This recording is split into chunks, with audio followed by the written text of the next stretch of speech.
নমস্কার বন্ধুরা, আজকে আপনাদের সাথে লোটে মাছের একটা দুর্দান্ত স্বাদের রেসিপি নিয়ে এসেছি।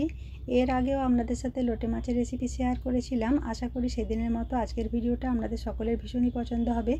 এই লোটে মাছের রেসিপিটা যদি আপনারা একবার ট্রাই করেন, গরম ভাতের সাথে সেদিন আর অন্য কিছুই মুখে লাগবে না।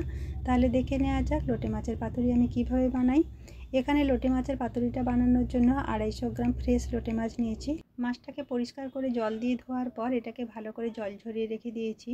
6 থেকে 7টি নিয়ে নিচ্ছি কুমড়ো পাতা। আপনারা এর বদলে লাউ পাতাটাও নিতে পারেন। এটাকেও আমি পরিষ্কার জল দিয়ে ধুয়ে রেখে দিচ্ছি। এবার এই লোটে মাছের পাতুরিটা বানানোর জন্য কিছু মশলার দরকার। তার জন্য আমি একটা মিডিয়াম সাইজের পেঁয়াজকে কুচি করে নিয়েছি, আর 1.5 গ্রামের মতো নিয়ে নিচ্ছি আদা, 9 থেকে 10 কোয়া নিচ্ছি রসুন, আর 5 থেকে 6 কোয়া রসুনকে আমি কুচি করে নিয়েছি। কাঁচা লঙ্কা নিয়ে নিচ্ছি 5টি। আপনারা ঝালটা যে যার প্রয়োজন মতো দেবেন। কড়াই চাপিয়ে নিয়েছি, এর মধ্যে দিয়ে দিলাম 1 টেবিল চামচ সরিষার তেল। এই লোটে মাছের পাতুরিটা অবশ্যই সরিষার তেলে বানাবেন, তাহলে খেতে খুবই টেস্টি হবে। এখানে আমি দিয়ে দিচ্ছি হাফ চামচের মতো গোটা জিরে, সাদা জিরে যেটা, আর দিয়ে দিচ্ছি কালো জিরে 1/4 চামচ। একটা শুকনো লঙ্কাকে আমি দিয়ে দিলাম। এবার এর মধ্যে সঙ্গে সঙ্গেই দিয়ে দিচ্ছি আমি পেঁয়াজকে যে কুচিয়ে রেখেছিলাম সেই পেঁয়াজটাকে। গ্যাসের ফ্লেমটাকে এই সময় একদম লো টু মিডিয়ামে রাখতে হবে। যে মশলাগুলোকে কুচিয়ে রেখেছিলাম আদা, গোটা রসুন, সেগুলোকে দিয়ে দিলাম। কাঁচা লঙ্কা দিয়ে দিচ্ছি একটা। বাদ বাকি রসুন আর যে রসুনটাকে কুচি করে রেখেছিলাম সেটাকে রেখে দিলাম, আর কাঁচা লঙ্কাকেও কিছু রেখে দিলাম, সেগুলো পরে ব্যবহার করব। পেঁয়াজটা যাতে খুব তাড়াতাড়ি নরম হয়ে আসে তার জন্য সামান্য একটু লবণ দিয়ে দিলাম। দিয়ে আবারও এটাকে ভালো করে আমি ভেজে নিচ্ছি। দিয়ে দিচ্ছি আমি 1 চামচের মতো হলুদ, আর হাফ চামচের মতো দিয়ে দিচ্ছি কাশ্মীরি লাল লঙ্কার গুঁড়ো। এটা জাস্ট কালারের জন্য, এতে কোনো ঝাল হয় না, জাস্ট কালারের জন্য দিয়ে দিলাম। দিয়ে সব শুদ্ধ আমি গ্যাসের ফ্লেমটাকে লো টু মিডিয়ামে রেখে এগুলোকে ভাজা করে নেব। তবে দেখতে হবে পেঁয়াজটাকে একদম কালার না চেঞ্জ হয়। এবার এটাকে ঠান্ডা করে নিয়ে আমি ভালো করে পেস্ট করে বানিয়ে নিয়েছি। খুব ভালো করে পেস্ট বানানোর পর যে লোটে মাছটাকে আমি জল ঝরিয়ে রেখে দিয়েছিলাম সেটাকে পেস্টের মধ্যে দিয়ে দিচ্ছি। দিয়ে ভালো করে মশলার সাথে লোটে মাছটাকে আমি ভালো করে মেখে নেব।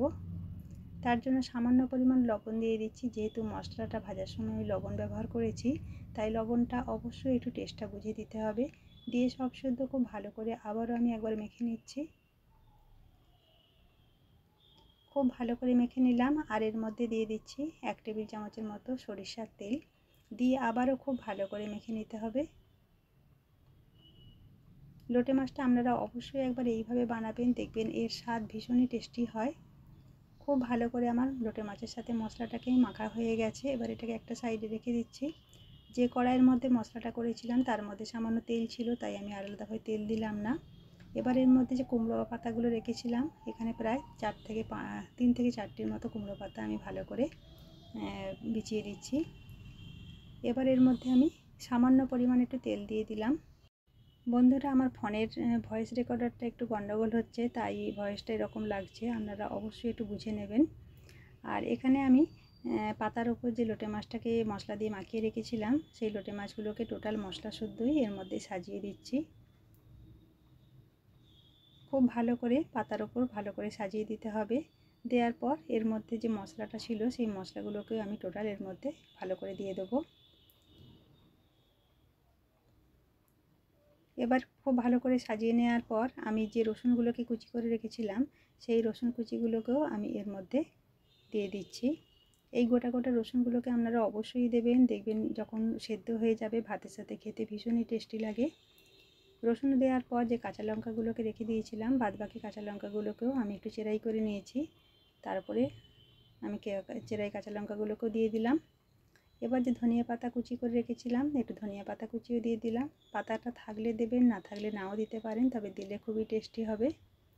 সব শুদ্ধ খুব ভালো করে সাজানো হয়ে গেছে। এবার যে পাতাগুলোকে আমি রেখে দিয়েছিলাম কুমড়ো পাতা এক্সট্রা, এর মধ্যে আরও 2টি কুমড়ো পাতাকে আমি এর মধ্যে চাপিয়ে দিলাম।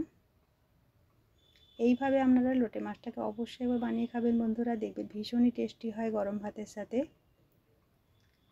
এবার এটাকে একটা লিড চাপা দিয়ে লো ফ্লেমে চাপা দিয়ে সেদ্ধ করব প্রায় 10 থেকে 15 মিনিটের মতো। আর যে হোলটা ছিল সেই হোলটাকে মুখটাকে বন্ধ করে দিলাম যাতে ভাপটা বেরিয়ে আসতে না পারে। লো ফ্লেমে এটাকে আমি 15 মিনিটের মতো সেদ্ধ করব। যখনই এটা কালারটা চেঞ্জ হয়ে যাবে পাতার, এই দেখুন উপরে পাতাটা কালারটা চেঞ্জ হয়ে গেছে, তখনই জানবো লোটে মাছের পাতুরি আমার একদম রেডি। আপনারা গরম ভাতের সাথে অবশ্যই এবার ট্রাই করবেন, দেখবেন সেদিন আর অন্য কিছুই খেতে ভালো লাগবে না। এটা এতটাই টেস্টি হয়। এবার পাতাটা আমি তুলে দেখাচ্ছি। এই পাতাগুলো খেতে হবে না, যেহেতু ওপরে ছিল ততটা এগুলো সেদ্ধ হয় না। এগুলোকে আমি ভালো করে তুলে নিচ্ছি এ থেকে। দ্বিতীয় পাতাটাকেও আমি এইভাবে তুলে নেব।